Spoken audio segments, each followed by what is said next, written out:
Review of the Zombie Strike Ricochet. I don't get it. How could you possibly suffocate? Included with the blaster is the blaster itself and 2 foam discs. As usual, I'll go over the externals, show you firing, and then give you my opinion. Starting with the front, this is a front-loading disc blaster. So you push in a disc like that, and now it's loaded. It is clamped in there, so if you want to leave it loaded but not primed, the disc is not going to come out, which is nice. No tack rails anywhere, but there are iron sights on the top here. Moving back, this huge green thing is actually the slide. How you prime the blaster is by pulling that back. It will not let you prime it unless you have a disc loaded. It doesn't have a return feature. It has to stay back while it's primed, which is kind of annoying, but it's how it is. And after you pull the trigger, it doesn't auto-return. You have to manually slide it forward, which is annoying, but that's firing. To the trigger, it's a pretty basic trigger. It's not super comfortable, but not many disc blasters that are spring operated have smooth triggers just by their priming nature. But as far as disc blasters go, it is pretty comfortable.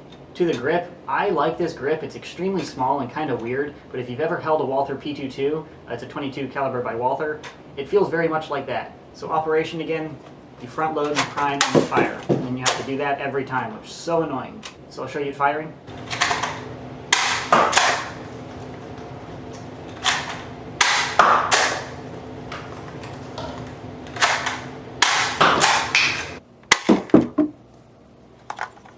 .38,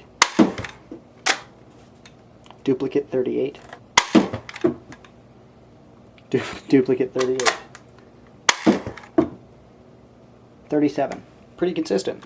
Keep in mind you can't compare disc blaster velocities to dart blaster velocities. They're very different. The Ricochet does shoot consistently slower and consistently shorter than other disc blasters, but it's still comparable to a dart blaster. Not on par, still just a little below. So getting to my opinion on the blaster. My opinion is sort of average, I would say. I don't really like disc blasters, and this blaster is not really helping me like them anymore.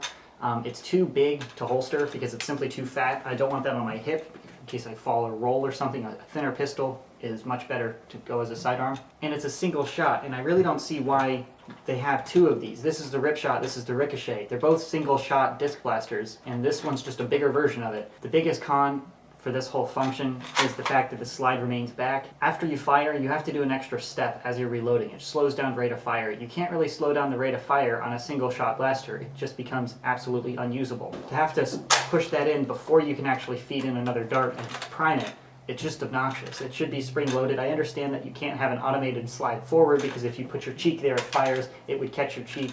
I don't know why you put your cheek next to a pistol, but just in case. So overall, there's not specifics to complain about. I just don't like the whole theory of this blaster. I don't know who would use it or why. It doesn't have enough firepower to be a primary. It's too bulky to be a sidearm.